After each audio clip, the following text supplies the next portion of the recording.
Señoras y señores, damas y caballeros, ladies and gentlemen, buenas noches y gracias por visitar nuestro teatro de la historia. Un teatro diferente, un teatro como no han visto nunca antes, un teatro donde las historias se cuentan entre bambalinas.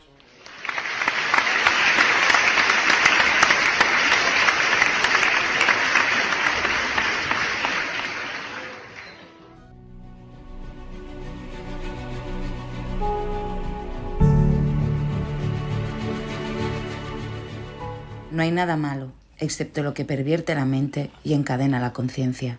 Saín Ambrós.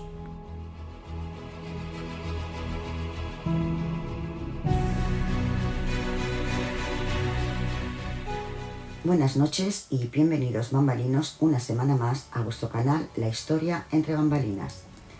La temporada pasada dediqué uno de los capítulos a las mujeres del Tercer Reich y a su contribución como colectivo social en el auge y posterior expansión del nazismo.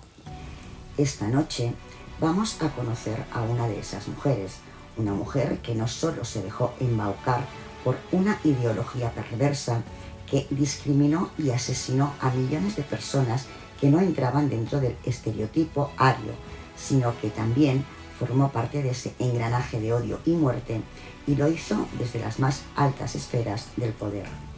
Esta noche, en La Historia entre Bambalinas, desvelamos la biografía de Magda Goebbels, la madre perfecta del Tercer Reich, conocida también como la compañera del diablo, una mujer que ha pasado a la posteridad como una madre despiadada, una especie de moderna Medea, que en este caso fue capaz de asesinar a sus hijos por su bien.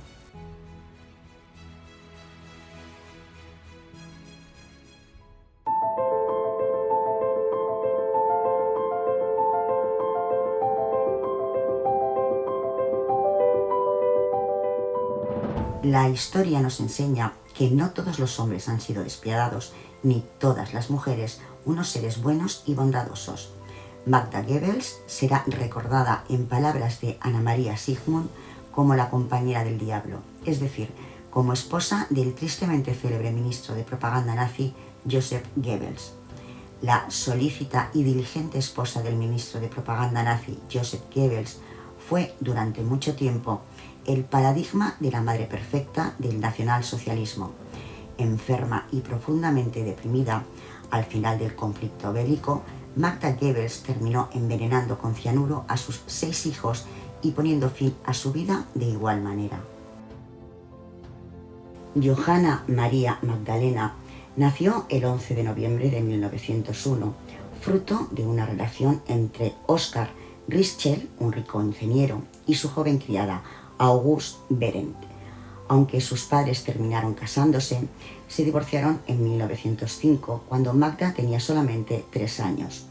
Su madre volvió a casarse en 1908 con un fabricante y comerciante judío de pieles de Berlín, al que había conocido una década antes y que, según una investigación llevada a cabo en 2016, fue el verdadero padre de Magda, por lo que, si eso fuese cierto y un documento descubierto recientemente en los archivos de Berlín sobre el nazismo así lo afirma, por las venas de la futura esposa de Joseph Goebbels corría sangre judía, y el propio Joseph Goebbels, en sus diarios, escribió algo así como que su esposa había descubierto algo horrible de su pasado que la atormentaba.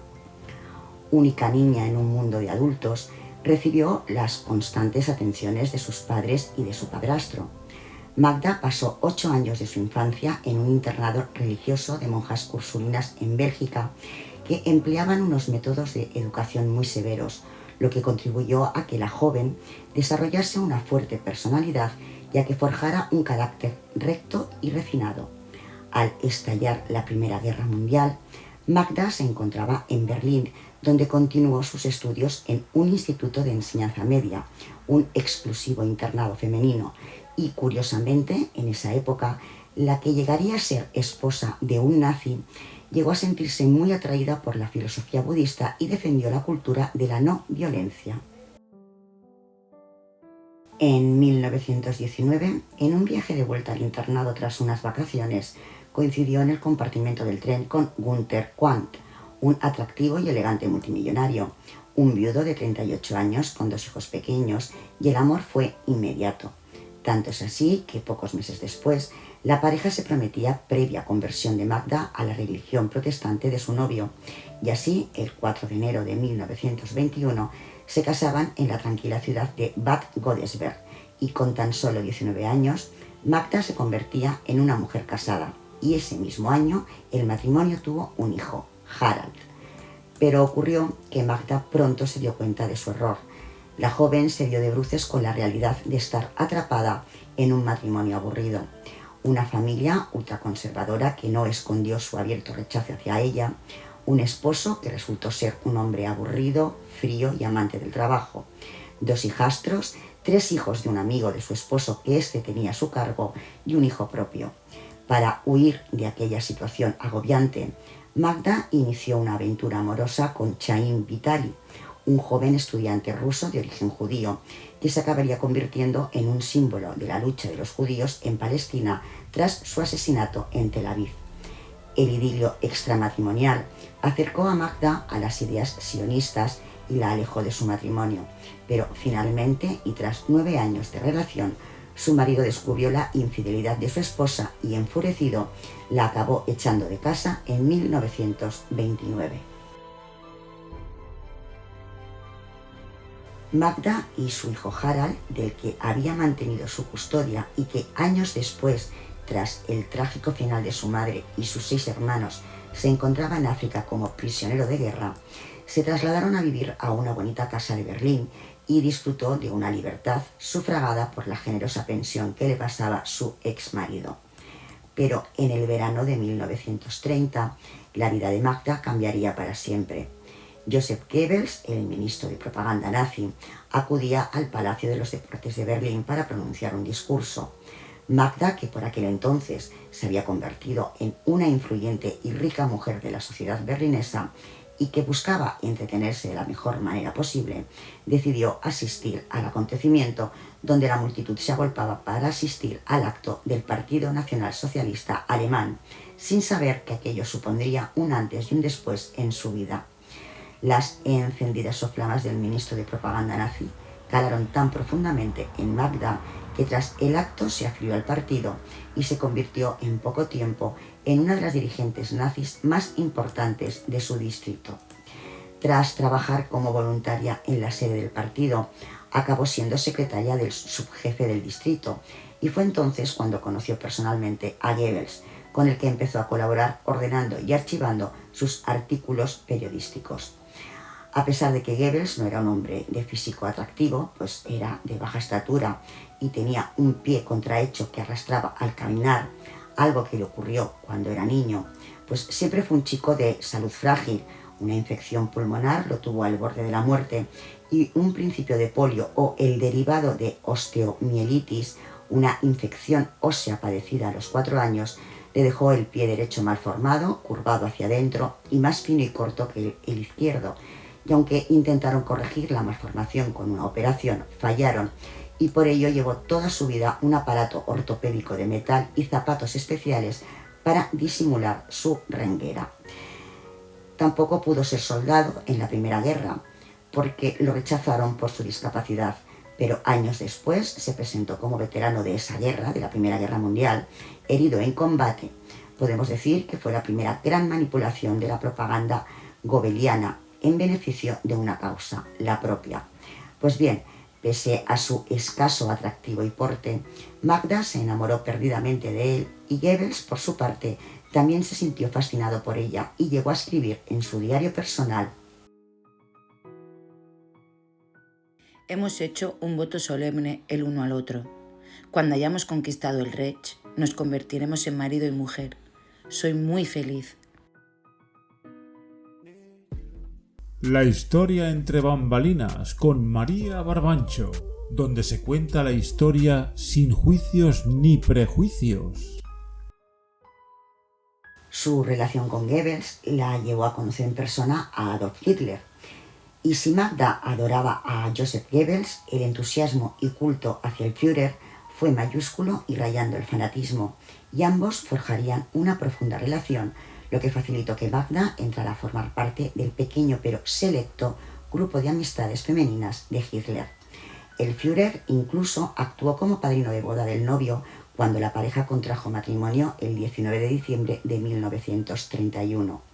Una vez casados, Magda y Joseph Goebbels se trasladaron a vivir a una lujosa residencia que se convertiría en centro de reuniones, fiestas y veladas de la alta burguesía berlinesa y en el núcleo operativo del líder del Tercer Reich, o lo que es lo mismo, en el cuartel general privado de Hitler para orgullo de la anfitriona. En los años siguientes, la pareja tuvo 6 hijos, a los que bautizaron con nombres que comenzaban con la inicial del apellido de su adorado líder, la H. Se llamaban Helga, Hildegard, Helmut, Holdin, Hedwig y Heidrun. Curiosamente, Harald, el primer hijo de Magda, fruto de su matrimonio con Günther Quandt, también tenía la letra H al inicio. Magda fue asimismo la primera mujer en ganar la Cruz de Honor de la Madre alemana, un galardón que suponía convertirla en un modelo para el resto de madres alemanas que deberían seguir a partir de entonces su ejemplo.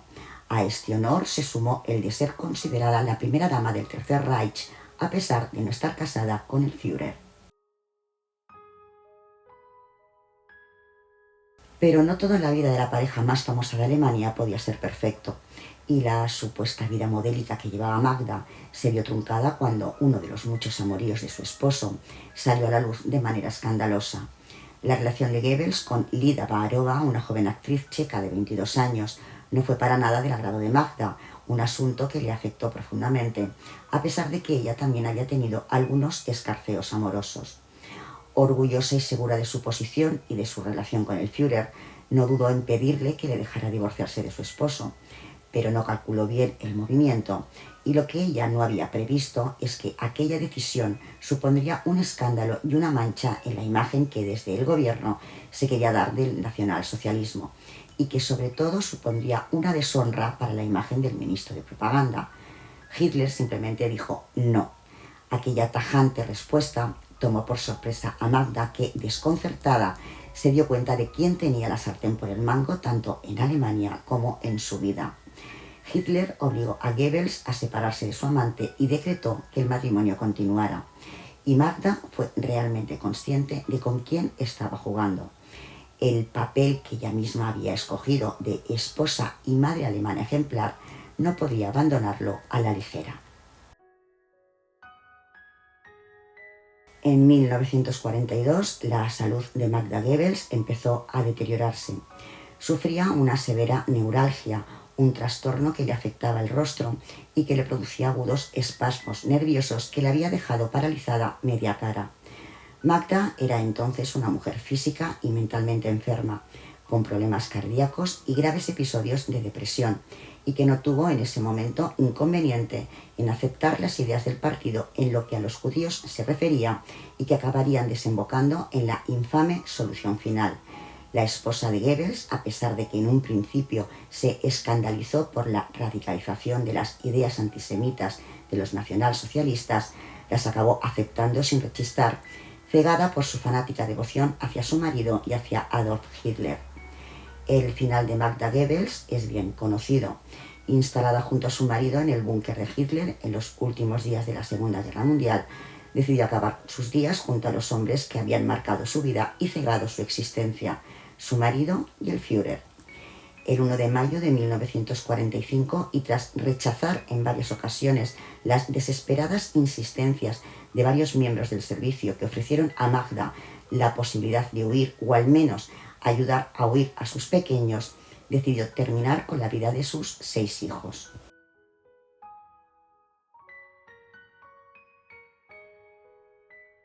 El matrimonio ya tenía decidido compartir el destino de muerte de Hitler y arrastrar a sus hijos con ellos. No se trató, pues, de una decisión intempestiva, repentina o impensada, sino que en algún momento de aquellos tenebrosos últimos días de su vida, aquellos 2 seres desquiciados tuvieron que haber pensado y decidido asesinar a sus 6 hijos de entre 12 y 4 años, incluido el cómo hacerlo y dónde. Y ellos 2, un matrimonio siempre asomado a la desdicha, y habían acordado suicidarse juntos en un teatral acto de ópera wagneriana. Saldrían a los jardines de la Cancillería del Reich, ya bajo las bombas y los disparos de las tropas soviéticas, quebrarían con los dientes una cápsula de cristal con cianuro, que entonces se conocía como ácido prúsico, y enseguida un militar les pegaría un tiro en la cabeza. Y es que el mundo de Joseph Goebbels, el poderoso y temido ministro de propaganda del nazismo, y de su mujer Magda, se había derrumbado, y ahora ambos iban a derrumbar su mundo íntimo, tan ligado al delirio irracional y fanático del Tercer Reich. Pero antes de sucumbir, iban a arrasar con la vida de sus 6 hijos, 5 niñas y un niño, para no dejar un solo gen Goebbels que sobreviviese a la tragedia. Unos niños que, podemos decir, ya estaban marcados por la tragedia cuando sus padres eligieron sus nombres en honor a Hitler, pero que, aún con esa pesada carga, eran inocentes.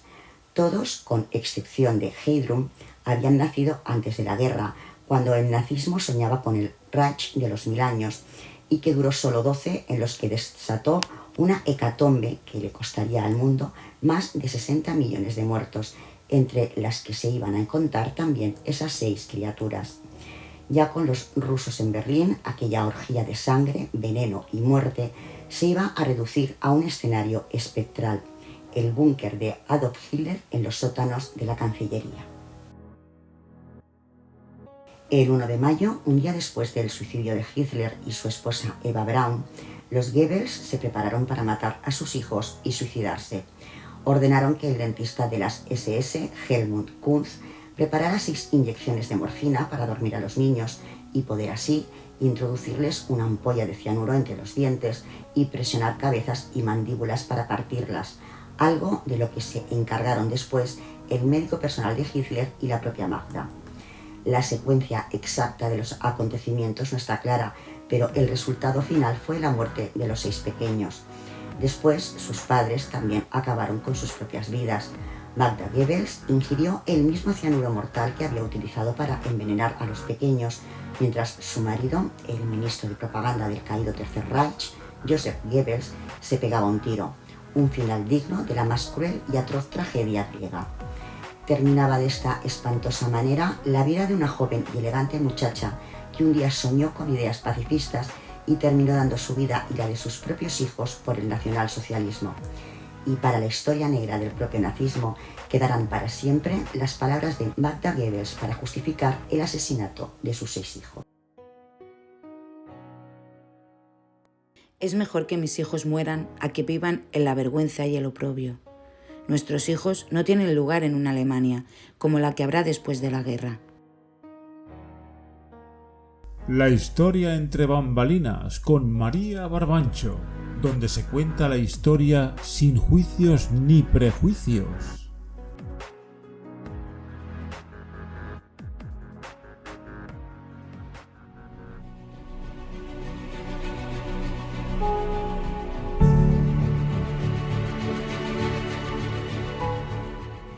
Pues bambalinos, hasta aquí el capítulo de esta semana.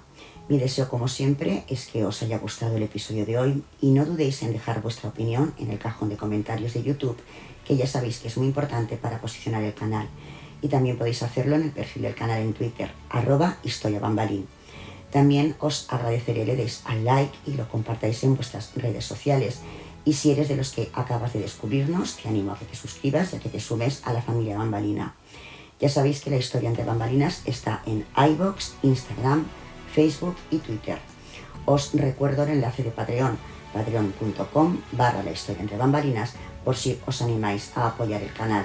Y antes de despedirme, recordaros la cita del viernes a las 10 de la noche en Club Noctámbulo, nuestro programa de radio que emitimos en directo en Gran Vía Radio 95.8 de la FM en Barcelona, en Gran Vía Radio fm.es y también aquí en vuestro canal La Historia entre Bambalinas.